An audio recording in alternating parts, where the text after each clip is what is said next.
Morning class 8। अब हम इसके 8 के आखिरी पड़ाव पर आ गए।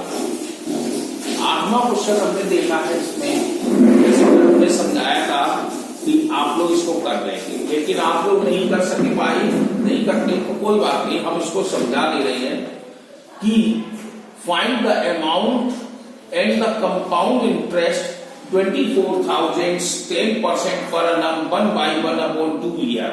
Compound interest being recommended half yearly. अब मीन्स क्या है?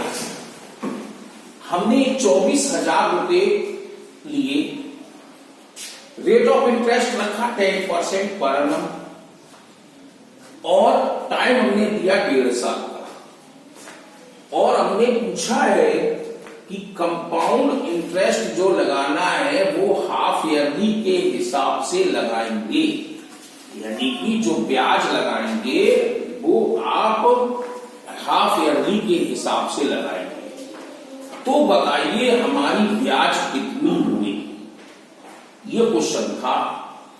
तो हमने देखो प्रिंसिपल लिख दिया 24,000, रेट हमारा 10% पर annum है, जो बैंकों में चलता है उसी के हिसाब के रेट चल रहा है 10% पर annum। ये वार्षिक लगता है, वार्षिक मतलब साल में एक बार, और टाइम दिया है 1/1/2 दिया, 1.5 साल का। तो हमें इसका हाफ बनाना है सबसे पहले, और आप लोग क्या करते हैं, ये हाफ नहीं बनाते, इसका रेट ऑफ इंटरेस्ट पर annum का पर annum में जोड़ देते हैं और ईयर का हाफ बना देते हैं। क्यों?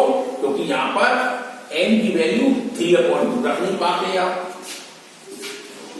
तो क्या करना होगा, पहले रेट ऑफ इंटरेस्ट का हाफ बनाएंगे, आधा, यानी साल में 2 बार लगा, 5% लग गया, 10% हो गया, तो हमने 5% हाफ ईयरली बना लिया। अब हमने 3/2 ईयर जो था उसमें कितने हाफ होते हैं, कितने छमाही होंगे, तो हमने 2 का मल्टीप्लाई कर दिया तो 3 हाफ हो गए। पहले तो आप बस इसी चीज को समझना है, ये चीज अगर बनाना आ गया तो आप कैलकुलेशन करते चले जाएंगे। अब हमने फार्मूला लगा दिया, A = T + 1 R हैंड 100 तो वैल्यू लगाते चले गए, तो इस तरह से आ गई। अब यहाँ पे हमने कुछ कटिंग कर दी है, आप 105 लिखना चाहते हैं तो डायरेक्ट यहाँ पर 105 लिख सकते हैं। हमने इसको 5 से काट दिया तो 21 बार, और 20 तो हमने ये चीज लिखी। अब पोजीशन हमारी ये आ गई, ए की वैल्यू 27,783, यानी हमें अमाउंट मिल जाएगा 27,783। लेकिन उसने पूछा है कि इंटरेस्ट कितना मिला, तो हमने इंटरेस्ट के लिए फार्मूला लगा दिया, CI = A - B 3,783। उसने दोनों क्वेश्चन पूछे थे, अमाउंट क्या है और क्या इंटरेस्ट है। तो ऐसे ही अगला क्वेश्चन भी है कि अनुरोध लोन 8,192 फ्रॉम प्रवीण, यानी कि अनुरोध ने प्रवीण से 8,192 रुपए लिए, 12.5% पर annum कंपाउंड हाफ ईयरली। अब जरा देखो यहां पर annum था, अब आपके में 12.5% पर annum है और कंपाउंड हाफ ईयरली दे रहा है, तो इसका मतलब टाइम हमारा हाफ ईयरली के हिसाब से चलेगा। अब loan was required after 1/1/2 year, loan वही टाइम दिया है जैसा हमने दिया इसमें।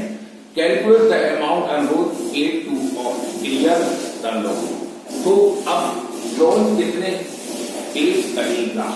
अब यहां पर कंफ्यूजन ये दे दिया है, पहले क्वेश्चन में 8 में क्लियर कर दिया था कि आप हमें हाफ ईयरली के हिसाब से दें, लेकिन इसने बीच में दे दिया कंपाउंड हाफ ईयरली, तो आप 12.5 का आधा कर देंगे तो 6.25 आएगा, तो उसका 6.25 लगा के इसी तरह इसको हाफ करना लेंगे और कैलकुलेशन कर देंगे। तो इस तरह ये एक्सरसाइज आपकी खत्म हो जाएगी। अब 9 एक्सरसाइज है, 9 एक्सरसाइज लास्ट एक्सरसाइज आपकी रहेगी आपके एग्जाम की।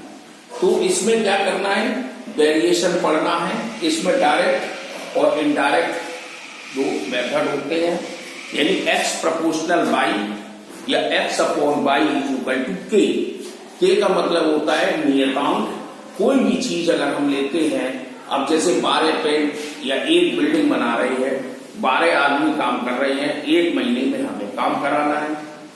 अब हमें जरूरत पड़ी कि हमें 15 दिन में काम कराना है, तो कितने आदमी बढ़ाने पड़े, तो ये डायरेक्ट बन जाएगा। तो कल इसके बारे में आप पढ़ना और फिर हम समझा देंगे।